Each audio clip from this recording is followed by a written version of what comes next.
नमस्कार साथियों, एक बार फिर से आप सभी का स्वागत है आपके अपने YouTube channel the voice Hindu में। साथियों, महाभारत में अर्जुन को तो आप सभी जानते ही हैं और आपको अर्जुन की पत्नी द्रौपदी और सुभद्रा जी के बारे में भी अवश्य ही पता होगा। परंतु आप में से बहुत कम लोग जानते होंगे कि अर्जुन ने द्रौपदी से विवाह करने के बाद और सुभद्रा से विवाह करने से पहले 2 विवाह और भी किए थे और उन दोनों पत्नियों के साथ उन्होंने एक एक पुत्र भी उत्पन्न किया था। चलिए आज आपको इस बारे में विस्तार से बताते हैं और भगवान श्री हरि का नाम लेकर वीडियो को शुरू करते हैं।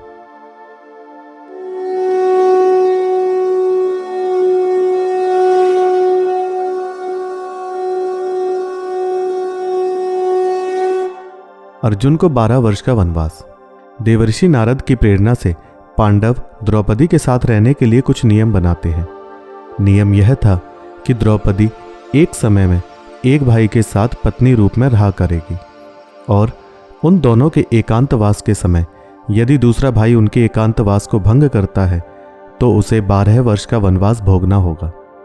एक बार इंद्रप्रस्थ में कुछ लुटेरों ने एक ब्राह्मण की गौएं चुरा ली और अपने साथ ले जाने लगा।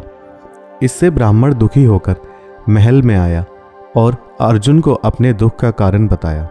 अर्जुन उनकी रक्षा करना चाहते थे, परंतु उनके सामने एक अड़चन यह थी कि अर्जुन के अस्त्र शस्त्र जिस घर में रखे थे वहां युधिष्ठिर और द्रौपदी एकांतवास में बैठे थे। अर्जुन असमंजस में पड़ गए। नियमानुसार अर्जुन उस भवन में नहीं जा सकते थे, परंतु ब्राह्मण के गोधन की रक्षा करना भी आवश्यक था, तो अर्जुन उस भवन में प्रवेश कर गए और वहां से महाराज युधिष्ठिर की आज्ञा लेकर अपने अस्त्र और शस्त्र उठाकर उन लुटेरों को रोकने के लिए चले गए। थोड़ी ही देर में वे लुटेरों तक जा पहुंचे और बाणों की वर्षा करके उन्होंने सभी लुटेरों को मार दिया और गौएं वापस ले आए। नागरिकों ने अर्जुन की बड़ी प्रशंसा की। वापस आकर अर्जुन ने महाराज युधिष्ठिर से कहा कि भैया, मैंने एकांत गृह के नियम को भंग किया है, अतः मुझे वनवास जाने की आज्ञा दीजिए।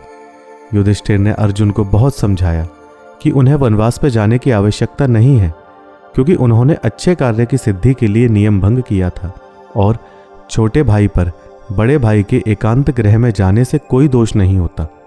परंतु अर्जुन प्रतिज्ञावश वनवास को जाना चाहते थे, अतः वे किसी के रोके नहीं रुके और वनवास की दीक्षा लेकर 12 वर्ष तक वनवास करने चल पड़े।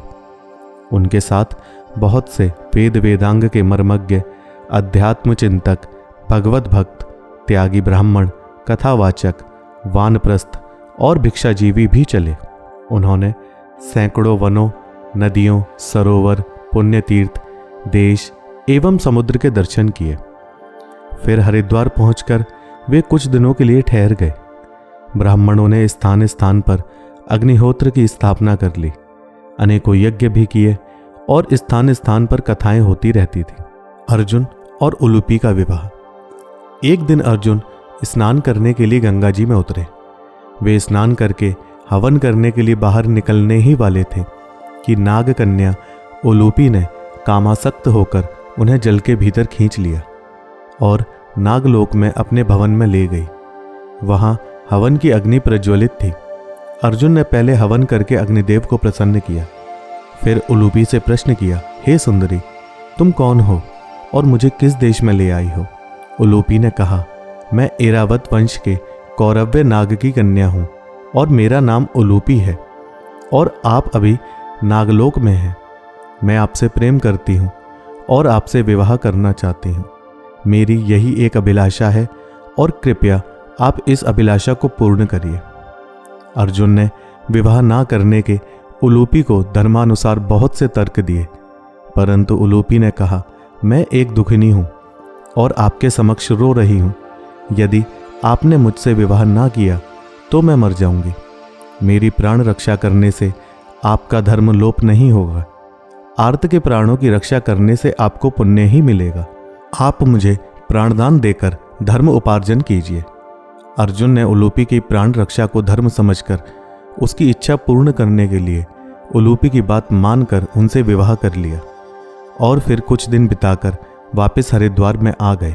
चलते समय उलूपी ने अर्जुन को वर दिया कि किसी भी जलचर जीव से आपको कभी भय नहीं होगा और सभी जलचर जीव सदैव आपके अधीन रहेंगे। समय आने पे उलूपी ने इरावन नामक तेजस्वी पुत्र को उत्पन्न किया, जो नागलोक में उलूपी के साथ रहा। वहां से वापस आकर अर्जुन ने ब्राह्मणों को पूरी घटना के बारे में बताया। तदनंतर वे हिमालय की तराई में चले गए। अगस्त्यवटी, वशिष्ठ पर्वत, भृगुतुंग आदि पुण्य तीर्थों में स्नान करते, ऋषियों के दर्शन करते विचरण करने लगे। जो कुछ ब्राह्मण रह गए थे वे भी कलिंग देश की सीमा से उनकी अनुमति लेकर लौट गए। अब आगे की यात्रा अर्जुन को अकेले करनी थी।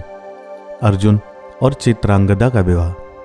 अर्जुन महेंद्र पर्वत होकर समुद्र किनारे चलते चलते मणिपुर नामक नगर में पहुंच गए।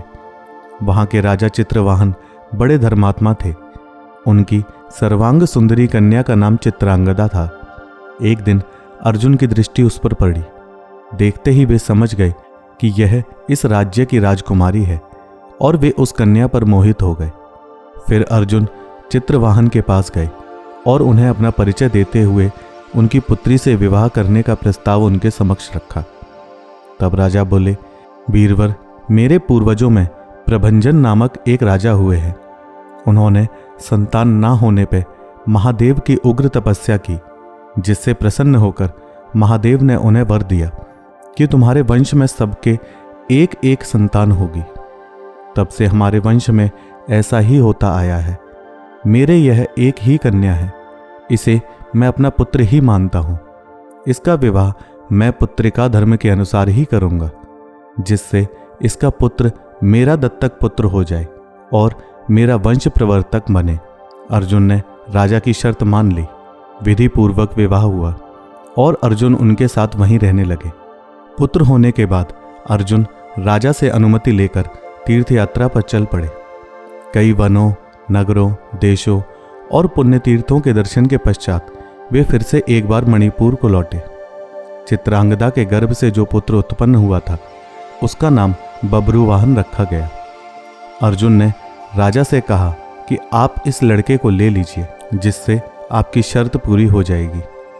उन्होंने चित्रांगदा को भी बब्रुवाहन के पालन पोषण के लिए वहीं रहने की आवश्यकता बतलाई और उसे इंद्रप्रस्थ में होने वाले राजसूय यज्ञ में अपने पिता के साथ इंद्रप्रस्थ आने को कहकर वे तीर्थयात्रा के लिए गोकर्ण क्षेत्र गए।